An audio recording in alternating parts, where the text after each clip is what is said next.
ശബരിമല സ്വർണ്ണക്കവർച്ചയിൽ കുറ്റപത്രം വൈകുന്നതിൽ പ്രതിയായ ദേവസ്വം ബോർഡ് മുൻ പ്രസിഡന്റ് എ പത്മകുമാറിന് 2 ഗുണങ്ങളാണ്. സ്വാഭാവിക ജാമ്യം ലഭിക്കുന്നതിനൊപ്പം പാർട്ടി നടപടിയിൽ നിന്നും പത്മകുമാർ രക്ഷപ്പെടും.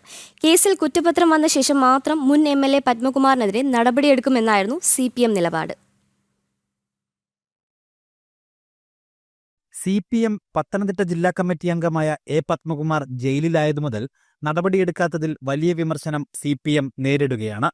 പ്രബലമായ നേതാവിനെ കൈവിടാൻ പാർട്ടി ഇതുവരെ തയ്യാറായിട്ടില്ല.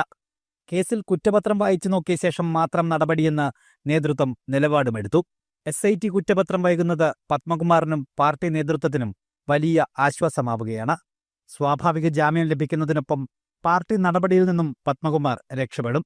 ജില്ലാ കമ്മിറ്റിയിൽ നിന്ന് ഉടനെ പുറത്താക്കേണ്ടതില്ലെന്ന ആശ്വാസം CPMനും.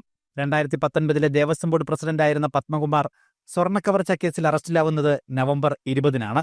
പത്മകുമാറിനെതിരെ നടപടിയെടുക്കാതിരുന്നത് തദ്ദേശ തെരഞ്ഞെടുപ്പിൽ തിരിച്ചടിയായെന്ന് പത്തനംതിട്ട ജില്ലാ കമ്മിറ്റിയിൽ അഭിപ്രായമുയർന്നിരുന്നു. നിയമസഭാ തെരഞ്ഞെടുപ്പ് വരാനിരിക്കുന്ന സാഹചര്യത്തിൽ ഉടനെ ഇനിയൊരു നടപടി പത്മകുമാറിനെതിരെ CPM നേതൃത്വം സ്വീകരിക്കില്ലെന്ന് ഉറപ്പാണ്. ജനം, പത്തനംതിട്ട.